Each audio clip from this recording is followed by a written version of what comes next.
Hello दोस्तों, मैं David Sahu स्वागत करता हूं आप सभी का हमारे YouTube channel online study with David Sahu. तो जैसा कि पिछले क्लास में हमने देखा था, क्या देखा था, परसेंटेज के ही टॉपिक में बात किए थे। परसेंटेज का ही एक टाइप का बात किए थे। उसमें मैंने बताया था कि हम अभी तक 4 टाइप पढ़ चुके हैं। एक तो इंक्रीमेंट पढ़ चुके हैं, पॉपुलेशन पढ़ चुके हैं, एक तो इलेक्शन वाला पढ़ चुके हैं और एक तो बेसिक कॉन्सेप्ट पढ़े थे सबसे पहले। ठीक, तो उसी में मैं आगे बात करूं तो फिर एक टॉपिक और है जहां से क्वेश्चन बनता है, आय और व्यय को लेकर क्वेश्चन बनता है। तो आय और व्यय को लेकर आज हम बात करेंगे। आज आय और व्यय पर चर्चा करते हैं। परसेंटेज का ही टॉपिक है, तो परसेंटेज के आधार पे किस तरीके का क्वेश्चन बनता है आय और व्यय पर, इस पर चर्चा करेंगे। तो सबसे पहले तो जाइए और मेरे वीडियो को लाइक कर दीजिए, और जो चैनल को सब्सक्राइब नहीं किए हो चैनल को जाके सब्सक्राइब कर लो, बेल आइकन भी दबा दो ताकि कोई भी वीडियो आता है उसका नोटिफिकेशन आपको सबसे पहले मिल सके, और अपने दोस्तों को भी शेयर कर दीजिए। ठीक है, तो चलिए हम शुरू करते हैं। आय और व्यय पर आधारित प्रश्न करेंगे आज परसेंटेज पर। ठीक है, तो सबसे पहले तो हमको ये समझना पड़ेगा आय और व्यय को समझने से पहले कि ट्रांजैक्शन क्या होता है। ट्रांजैक्शन, ठीक, तो ट्रांजैक्शन का मतलब को समझना हमको पहले जरूरी है। ट्रांजैक्शन मतलब क्या होता है, लेन देन। इसी पर आधारित होगा हमारा आय और व्यय। ठीक, जो इनकम होती है और खर्च होता है वो हमारा इसी पर डिपेंड करेगा, ट्रांजैक्शन पर डिपेंड करेगा। तो ट्रांजैक्शन को हमको पहले समझना पड़ेगा। तो ट्रांजैक्शन हमारा 2 तरीके से आय और व्यय में काम आएगा। कैसे कैसे 2 तरीके से आएगा, तो एक तो हमारा होगा जो डायरेक्ट आय आता है वहां से होगा, एक तो जो हमारा इनकम आता है वहां से होगा, और एक होता है शेष का। एक होता है शेष का। ठीक, ये हमारा कहां से काम करेगा, शेष। मतलब ये शेष, इसको तो आप आसानी से समझ जाओगे। जो आय से होगा उसको आप आसानी से समझ जाओगे, लेकिन महत्वपूर्ण ये होने वाला है, जो शेष का है वो महत्वपूर्ण होने वाला है। इसको आपको ध्यान से समझना पड़ेगा। लेकिन मैं बहुत आसान तरीके से, बहुत आसान वे में, इजी वे में बताऊंगा, बहुत ही क्लियर हो जाएगा। ठीक है, तो हम जैसे इसमें बात करें, आय की बात करें, तो जैसे आपका आय हमेशा कितना होगा, 100% होगा। ये चीज सबसे पहले आपको याद रखना है। आय हमारा कितना होगा, 100% होगा। हमेशा हमारा आय को हम 100% ही लेके चलेंगे। अगर हमारा आय 10,000 है, 10 अपने आप में 100% है, वो 100% ही है। ठीक है, तो इसी में जैसे कोई क्वेश्चन आ जाता है कि आपको यात्रा पर खर्चा करना है, कपड़ा पर खर्चा करना है, और तो आपको किराया पर खर्चा करना है। ठीक, इसकी मैं बात करूं, यात्रा पर खर्चा करना है, कपड़ा पर खर्चा करना है, किराया पर करना है। इसी तरीके का क्वेश्चन बनता है आय और व्यय से।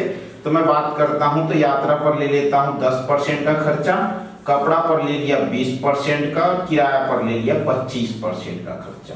ठीक, ये मैं ले लिया। तो अगर हमको ये 100% है, अब डायरेक्ट हम आय से बात कर रहे हैं। डायरेक्ट हम किससे बात कर रहे हैं, आय से बात कर रहे हैं।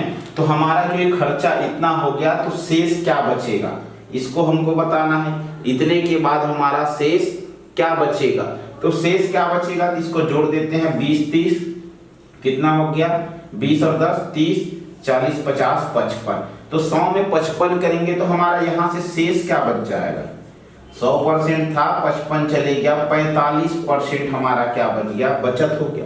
45% हमारा क्या हो गया, बचत हो गया। क्वेश्चन करवाऊंगा तो और अच्छे से समझ आएगा। ठीक है, तो ये हमारा हो गया, शेष हो गया। ये बहुत ही सरल है, आय पर डायरेक्ट निकालना बहुत ही सरल काम है। लेकिन हम इसी में बात करें शेष का, तो मैं इसमें भी ले लेता हूं, कुछ टॉपिक ले लेता हूं, इसमें भी ले लेता हूं यात्रा 10%, ले लेता हूं इसमें भी किराया, ठीक, मकान किराया 20%, ठीक, और ले लेता हूं शिक्षा। शिक्षा में भी खर्चा होता ही है, इसको ले लेता हूं 25%। तो अब जो हमारा ये क्या बोल रहा है, शेष का, क्या बोल रहा है, शेष का। अब जो ये कहां से कैसे काम करेगा, तो इसको हम समझते हैं शेष का मतलब क्या होगा। तो हम जैसे किसी चीज पे खर्चा किए 20%, किसी चीज पे खर्चा किए 20%, तो 20% हम कर देते हैं तो कितना बचा, कितना बचा, तो आप कहोगे 80 बचा। तो 80 का फिर से 20% इसमें लगेगा और उसके बाद फिर जितना बचेगा उसका फिर इसमें लगेगा। ठीक है, शेष का मतलब क्या है कि हम जो खर्चा करेंगे वो 100, इसमें हम डायरेक्ट 100 में पूरे को जोड़ के माइनस किए हैं, लेकिन इसमें ऐसा नहीं होगा। इसको आपको समझना है कि जैसे हमारा शुरू में था कुल आय 100%, तो 100% में हम 20% खर्चा कर दिए तो कितना बचा, 80 बचा। अब उसमें अगर क्वेश्चन में दिया रहेगा कि शेष का इस तरीके से लिखा रहेगा तो आपको ये 80 में से ही निकालना होगा, आपको ये 80 में से ही बताना होगा कि आगे कितना परसेंट लग रहा है, 80% में ही काउंट होगा। फिर से अगला लिखा है शेष का, तो फिर से जितना बचे रहेगा उसमें फिर से काउंट होगा। ठीक है, तो हम इसी को एक एग्जाम्पल के थ्रू समझते हैं। तो एग्जाम्पल के थ्रू मैं यहां ले लेता हूं, हम लिखें यात्रा, यात्रा लिखें और लिखे हैं किराया और शिक्षा, किराया और शिक्षा ये लिखें। तो यात्रा, किराया और शिक्षा, तो यात्रा पर मैंने बोला 10% का खर्च, तो 100% कुल आय होता है हमारा, आय कितना होता है 100%, आय हो गया हमारा 100%। इसको अब बांटना है, ये हम पढ़ रहे हैं शेष का वाला, ठीक है, शेष में पढ़ रहे हैं तो 10%, तो 100 में से 10% गया तो कितना शेष बचा यहाँ 90%, कितना बचा 90%। ठीक है, इसको भी हम जोड़ेंगे तो 55 ही होगा, इसको भी जोड़ेंगे तो 55 ही होगा, लेकिन शेष यहाँ क्या बचा है 45%, और वहां क्या बचेगा देखते हैं करके। तो इसमें क्या बोला 90, किराया कितना बोला है 20%। अब 20% यही ध्यान देना है कि 20% कहां से आएगा, तो 20% शेष का पढ़ रहे हैं हम, तो शेष कितना बचा है तो 90 बचा है, तो 90 का 20% निकालेंगे तो 20% को हम क्या लिखते हैं तो 1/5 लिखते हैं। फ्रैक्शन में क्या लिखते हैं 1/5 लिखते हैं, तो 1/5 भाग, तो इसका 1/5 भाग कितना हो जाएगा, ये हो जाएगा 18%। कितना हो गया 18%। हम डायरेक्ट इस तरीके से निकाल सकते हैं अगर हमको फ्रैक्शन पता है तो, ठीक है। और इसका क्लास मैं करवा चुका हूं पिछले क्लास में, तो पिछले क्लास में जाके आप देख सकते हैं, सभी लिंक डिस्क्रिप्शन में डाल दिया हूं, वहां से आप जाके इजी सीख सकते हैं। ठीक है, जिसको भी इस तरीके से निकालना नहीं आता वो डिस्क्रिप्शन में जाके लिंक देख लेना, वहां से सीख लेना। अब मैं बात करूं आगे, तो आगे आती है शिक्षा की। अब देखते हैं यहाँ 90 बचा था, 18 इसमें लग गया, अब 18 लगा तो कितना बचा, तो 90 माइनस 18 कर देते हैं। क्या कर देते हैं 90 माइनस 18, तो कितना हो गया, आप कहोगे 72%। तो अब ये 72% बचा है, इसी 72% का हम यहाँ निकालेंगे। तो शिक्षा में कितना बोला है 25%, शिक्षा में कितना बोला है 25%, तो 25% का हम किसका 25%, तो शेष का 25%, जो बचा हुआ है उसका 25%। तो कितना बचा है 72 बचा है, तो 72 का 25% निकालते हैं, तो 25 को क्या लिखते हैं हम 25% 1/4, 25% 1/4, तो ये क्या हो जाएगा 18%, ये भी हो जाएगा। कितना हो गया 18% हो गया। अब देखते हैं कि कितना हुआ, तो ये 10 हो गया, 18 18 36, और 36 और 10 46। तो इसमें 100 में से अगर हम 46 माइनस करें, इतना खर्चा हो रहा है, 100 में से 46% खर्चा हो रहा है हमारा, तो कितना बच रहा है, तो आप बोलोगे 54% इसमें बच रहा है। कितना बच रहा है 54% इसमें बच रहा है। ठीक है, इसमें बच गया 54%, लेकिन इसमें कितना बच रहा था 45%। तो ये शेष का और डायरेक्ट आय से करने में यही डिफरेंस है। तो इसको क्वेश्चन के हिसाब से करेंगे तो और आपको अच्छे से क्लियर होगा। ठीक है, आगे हम बात करें इसी में क्वेश्चन का, एक आध क्वेश्चन लेके बात करते हैं, तो आपको पूरा एकदम से क्लियर हो जाएगा। बहुत शानदार सा, बहुत जबरदस्त ट्रिक बताऊंगा भी आप लोग को आय और व्यय पर। ठीक,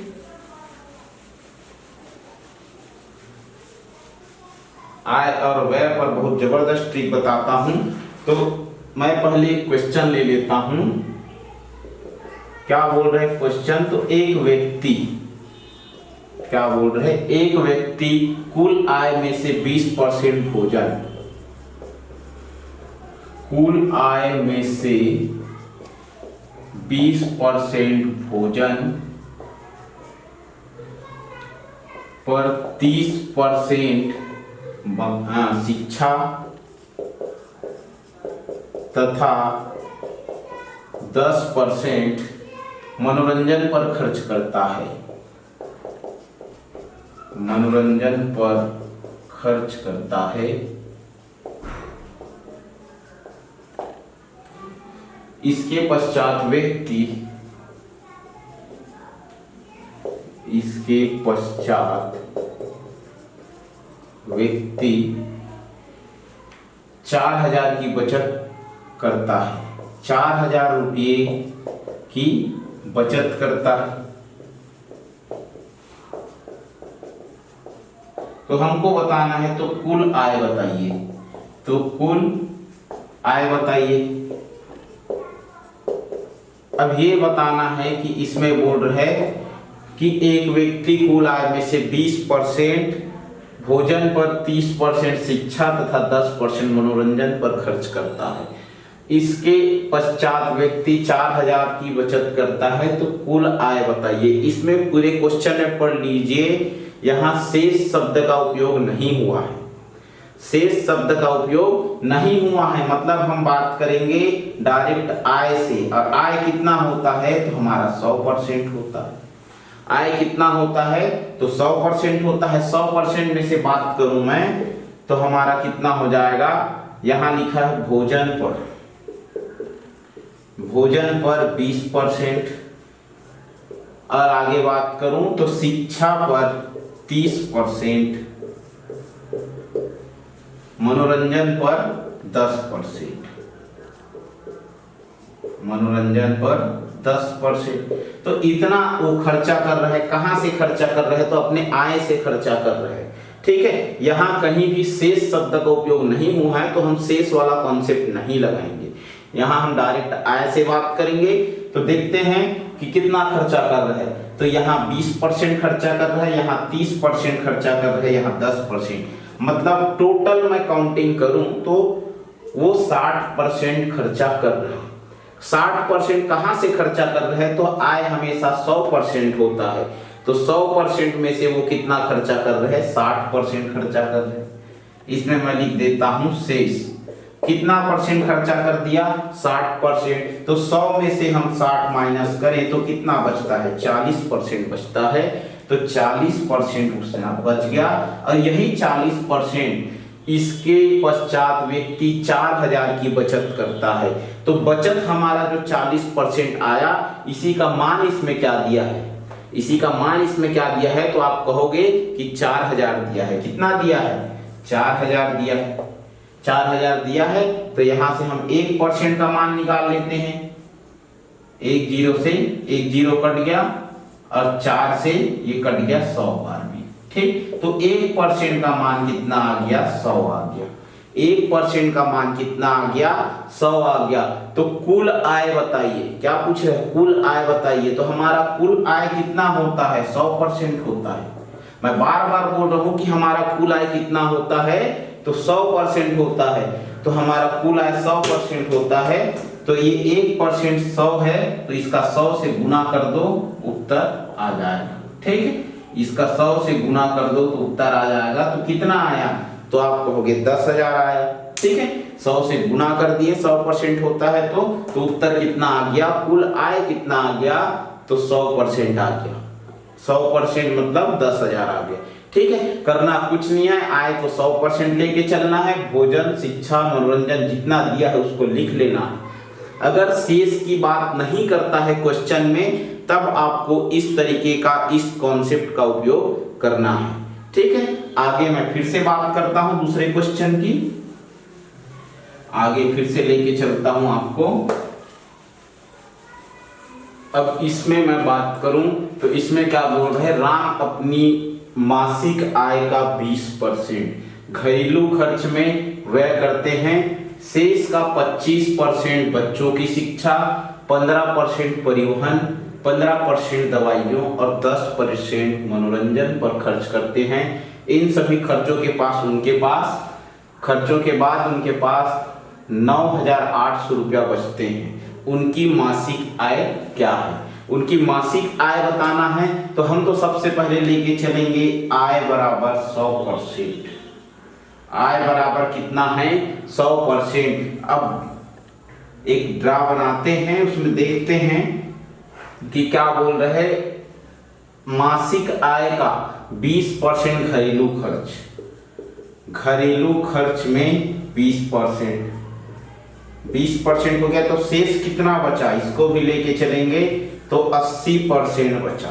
ठीक, पहले हमको मासिक आय का डायरेक्ट आय से बात किया है, उसके बाद फिर क्या बोल रहे हैं? शेष का 25% बच्चों की शिक्षा। तो ये शिक्षा में क्या बोला है? शेष का। शिक्षा में क्या बोला है? शेष का, मतलब शेष का 25% बच्चों की शिक्षा, 15% परिवहन, 15% दवाइयों और 10, मतलब ये जो 20% खर्चा करने के बाद जितना शेष बचेगा उन सभी में उसका ये सभी जो खर्चा हो रहे वहां खर्चा होगा। मतलब शेष का 25% बच्चों की शिक्षा, परिवहन 15% परिवहन, 15% दवाइयों और 10% मनोरंजन। ये सभी का काउंटिंग कहां से होगा? 80% में होगा। अब आप कहोगे शेष का लिखा है तो प्रत्येक का काउंटिंग होगा।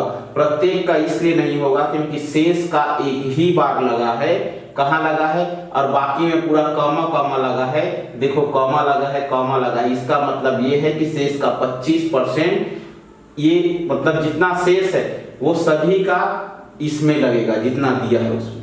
ठीक है, तो चलिए देखते हैं। शिक्षा में बच्चों की शिक्षा में कितना बोला है? 25%। तो 25% बोला है तो कितना लगेगा? तो 25% का मान होगा 1/4। तो 80 का, तो यहां लग जाएगा 20%। कितना लग जाएगा? 20%। ठीक है, यहां लग जाएगा 25% बोला है तो 20% लग जाएगा। 20% क्यों लगा? क्योंकि हम 80 का 20% लेंगे। 80 का 20% लेंगे तो इसको हमें 25 को 1/4 लिख दिए, 1/4 लिख सकते हैं। और 80 का निकालेंगे 1/4 से, 80 का 1/4 भाग कितना होगा? तो 20 होगा। तो 20% शिक्षा पर हो गया। अब फिर से इसी 80 में से बात करेंगे क्योंकि कॉमा लगा है। ठीक, तो ये अब 15% परिवहन में, तो 15 को क्या लिख सकते हैं? 3/20। ठीक, अब 3/20 इसका कौन कितना भाग होगा? तो आप कहोगे कि 12% होगा। परिवहन में कितना आएगा? 12%। इसका 3/20 भाग मतलब 12%। ठीक है, ये निकालने के लिए मैं वीडियो बना दिया हूं। परसेंटेज में स्टार्टिंग में ही बता दिया था, वहां से जाके आप देख सकते हो। ठीक है, परिवहन का हो गया। अब फिर से क्या आ रहा है? दवाइयां। अब दवाइयां कितना बोला है? 15%। तो 15% आ रहा है तो फिर से 3/20, इसका मतलब फिर से 12% होगा क्योंकि सब 80 में से काउंट कर रहे हैं। ये सबको शेष का पूछा है। ठीक है, शेष का पूरा एक साथ लगा है। अगर प्रत्येक में शेष का करके लिख देता, शेष का 25% बच्चों की शिक्षा, शेष का 15% परिवहन, इस तरीके से लिखता तो प्रत्येक में हम इसको माइनस कर करके लगाते, लेकिन वैसा नहीं लिखा है। इसलिए हम डायरेक्ट जितने में एक ठोक में लिखा है बाकी में कॉमा लगा है तो एक ठोक में माइनस कर दिए हैं और बाकी जो 80% है उसी में सबका लगाएंगे। ठीक है, तो दवाइयां हो गया। दवाइयां के बाद क्या है? 10% मनोरंजन कितना आ गया? 10% मतलब 1/10। 10% मतलब 1/10, तो 1/10 मतलब कितना हो गया? 8%। 1/10 मतलब कितना हो गया? 8%। तो ये हमारा आ गया। अब देखते हैं इसमें खर्चा कितना हो रहा है, मतलब बचत खर्चा कितना हो रहा है जोड़ते हैं, उसके बाद फिर शेष क्या आएगा उसको भी निकालेंगे। ठीक, उसके बाद हमारा कुल आय जो है पता चल जाएगा, मासिक आय क्या है ये पता चल जाएगा। पहले तो हम खर्चा जोड़ते हैं, तो 20 20 40 40 और ये हो गया 52 52 और 64 और 8 72, कितना हो गया 64 और 8 72। तो ये 72% खर्चा हो गया, कितना हो गया 72% खर्चा हो गया।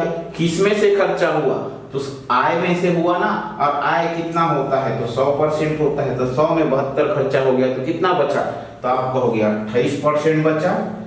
तो शेष हमारा कितना बच गया 28%, शेष कितना बच गया 28%। अब इसी 28% का मान क्या दिया है, इसी 28% का मान इसमें दे दिया है 9,800 रुपया बचते हैं। ये सभी खर्चा करने के बाद कितना बच रहे हैं 9,800, तो 9,800 लिख देते हैं, ठीक है 9,800 लिख दिए। अब ये कट रहे तो काट देते हैं, 14 दूने 28, 14 सत्ते 98 और ये हो गया 0 है तो 0, ठीक। 2 से फिर से काट देंगे तो 1% का मान कितना आ गया 350, 1% का मान कितना आ गया 350। लेकिन मैं बताया हूं कि आय हमेशा कितना होता है 100% होता है, आय हमेशा कितना होता है 100% होता है। तो 350 को 100 से गुना कर देना, उत्तर आ जाएगा। तो 350 2 0 लगा दो, कितना आ गया 35,000। ऑप्शन में देखें तो पहला वाला ऑप्शन क्या है हमारा 35,000 है, पहला वाला ऑप्शन हमारा क्या है 35,000 है। तो हमारा ऑप्शन नंबर 1 क्या हो जाएगा सही हो जाएगा, ठीक है। अगला फिर से क्वेश्चन करते हैं, बहुत आसान तरीके से बहुत सरल तरीके से समझा रहा हूं और बहुत इजी लग रहा होगा आप लोग को। अगर क्वेश्चन इस तरीके का प्रैक्टिस करोगे, इस तरीके का क्वेश्चन प्रैक्टिस करते हो तो आप बहुत सरल हो जाएगा, ठीक है। मैं तो अपना क्वेश्चन करवा दे रहा हूं, लेकिन घर में अगर आप लोग बैठ के और प्रैक्टिस करते हो तो बहुत ही क्लियर हो जाएगा, ठीक है। आगे देखें हम, तो प्रियंका ने कुल रुपयों में से, प्रियंका ने कुल रुपयों में से 20% आरती को दे दिया, 20% आरती को दे दिया। शेष का 25%, शेष का 25% खर्च करने के पश्चात, उसके पास 480 रुपया बचे, उसके पास 480 रुपया बचे। प्रियंका के पास आरंभ में कितना धन था यही बताना है हमको। प्रियंका के पास स्टार्टिंग में मतलब शुरू में कितना पैसा था, आरंभ में कितना धन था ये बताना है। तो प्रियंका ने कुल रुपयों में से 20% आरती को दे दिया, ठीक। शेष का 25% खर्च करने के पश्चात उनके पास 480 रुपया और बचा है, ठीक। तो फिर से वही ले लेते हैं, आय बराबर 100%। आय हमारा कितना है 100% है, इसी में से हमको खर्चा करना है, 100% मिला है इसमें खर्चा करना है। तो अब क्या बोल रहे हैं, किसको दे दिया आरती को दे दिया, कितना दे दिया, कितना दे दी, तो फिर 20% दी तो कितना बच गया 20% दे दी, तो शेष कितना बच गया, शेष बच गया 80%। फिर से शेष 80% बच गया, ठीक। इसके बाद क्या हुआ, शेष का 25% खर्च करने के पश्चात, मतलब खर्च कर दी, कितना परसेंट खर्च कर दी, तो जो शेष बचा है, जो शेष बचा है उसका 25% खर्च कर दी। तो 25% का फ्रैक्शनल मान कितना होगा, भिन्न में कितना होगा, तो आप कहोगे 1/4। 1/4 कैसे कहोगे, तो सर ने सिखाया है, पिछली क्लास में सिखाया है। तो कितना हो गया 1/4 हो गया, ठीक। अब 1/4 हो गया तो फिर 80% का 1/4 भाग कितना होगा, तो 20 होगा, 20% हो गया, ठीक। तो 80% का 25% निकालेंगे तो कितना हो गया, 20% हो गया। अब उसके बाद क्या है, शेष। शेष तो शेष कितना बच रहा है तो जोड़ लेते हैं, यहाँ 20 हो गया, यहाँ 20 हो गया, मतलब खर्चा कितना हो गया 40%। किसमें, 100% में से 40% खर्चा हो गया तो कितना बचा, तो आप कहोगे 60% बच गया। कितना बचा, 60% बच गया, तो 60% लिख दो। और यही 60% का मान कितना दिया है, यही 60% का मान कितना दिया है, तो 480 रुपया दिया है ना, उसके पास 480 रुपया बचे। ठीक, तो 480 रुपया हो गया। एक जीरो से एक जीरो कट गया, 6 से 8 बार में, तो 1% का मान कितना निकल गया, 8 निकल गया। 1% का मान कितना निकल गया, 8 निकल गया।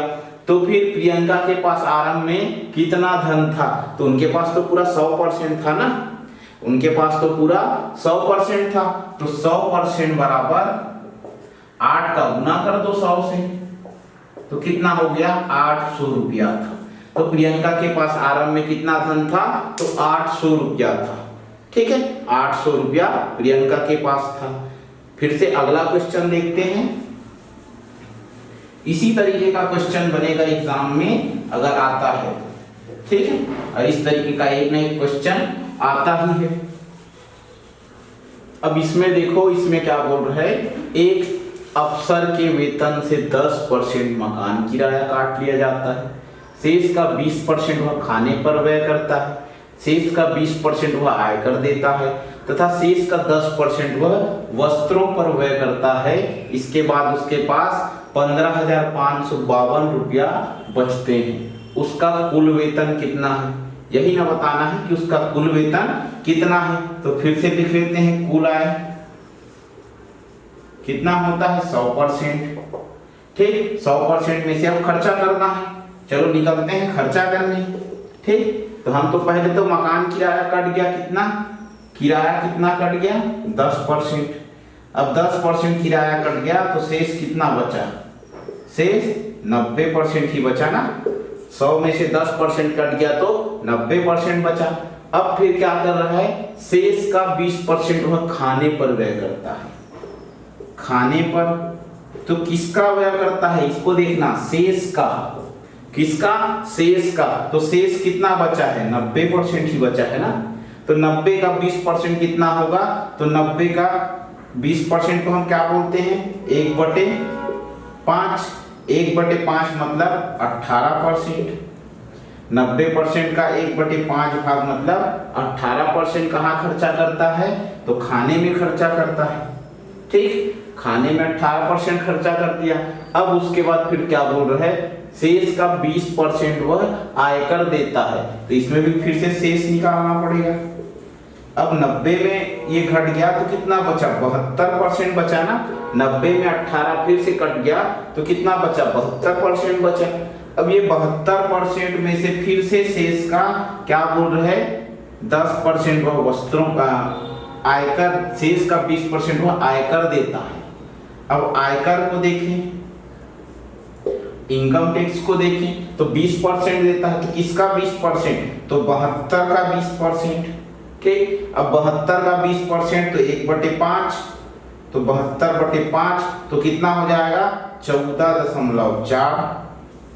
यही ना होगा कि 72/5 करेंगे तो कितना हो जाएगा, 14.4। ठीक, तो 14.4% कहाँ आयकर देता है, 14.4% आयकर दिया। ठीक, अब उसके बाद फिर से देखें तो शेष का 10% वो वस्त्रों पर व्यय करता है, वस्त्र, तो शेष का, तो इसके बाद फिर कितना बचा, फिर से शेष निकालते हैं। तो 72 में ये माइनस करोगे तो कितना बचेगा, 57.6 इतना बचेगा, 57.6% इतना बचेगा। अब वस्त्र पर कितना बोल रहे हैं, 10%। अब 10% का मतलब फ्रैक्शन मान क्या होगा, 1/10। ठीक, अब इसका 10% निकालना है तो इसको जो फ्रैक्शन मान है उसको गुणा कर दो, तो 1/10 तो कितना हो जाएगा, ये 0 लगा है तो पॉइंट को एक सामने फिर से लग जाएगा, तो कितना 5.76%। ये चीज भी मैं पढ़ा चुका हूँ कहाँ, फ्रैक्शन में। ठीक, कैसे जो बटे में है उसको हम फ्रैक्शन में कैसे बदलेंगे, भिन्न में उसको, ये चीज मैं बता चुका हूँ। तो वहां से जाके आप देख लेना, लिंक डिस्क्रिप्शन में मिल जाएगा आपको। अब ये हो गया 5.76%। अब यहाँ से फिर निकाले हम शेष, फिर से शेष निकाले तो हमारा कितना था, 57.6 में हम फिर से माइनस करते हैं 5.76। कितना माइनस करते हैं, 5.76। तो ये हो जाएगा हमारा 57.60, 5.76। तो ये हो गया 4 और ये हो गया 16 में 7 घटाएंगे तो ये हमारा हो जाएगा 9 और इधर से हो गया फिर 6 में 5 घटाए तो 1, ये 5। ठीक, कितना हो गया, इन 5194। ठीक, 5194। ये हो गया हमारा शेष 51.94%। इतना क्या हो गया, शेष हो गया। अब हम शेष में लिखते हैं तो शेष हमको दे दिया है राशि। ठीक, 51.94 बराबर कितना दिया है, तो 15,552। 15,552 यही ना दिया है, 15,552 दे दिया है हमको। ठीक, इसके बाद उसके पास 15,552 रुपया बचते हैं, तो कुल वेतन कितना है यही बताना है। तो 15,552 इसको हम 51.94% है, तो इसमें काटेंगे तो हमारा उत्तर आ जाएगा। काट के देखते हैं, इधर का मैं मिटा दे रहा हूं, काट के देखते हैं 51.94 और ये हो गया 15,552। तो ठीक, ये परसेंट में है। तो फिर अब इसको हम पहले तो क्या कर देते हैं, 100 से गुना कर देते हैं दोनों साइड। 100 से गुना करने से क्या होगा, तो ये 100 से गुना करने से होगा ये कि इसका जो दशमलव है, दो संख्या बाद दशमलव है तो दशमलव हट जाएगा। दशमलव क्या होगा, हट जाएगा, इसलिए हम दोनों साइड दशमलव को हटाने के लिए 100 से गुना कर देते हैं। अगर दशमलव एक संख्या के बाद होता तो 10 से गुना कर देते, दो संख्या के बाद है तो 100 से गुना कर देते हैं।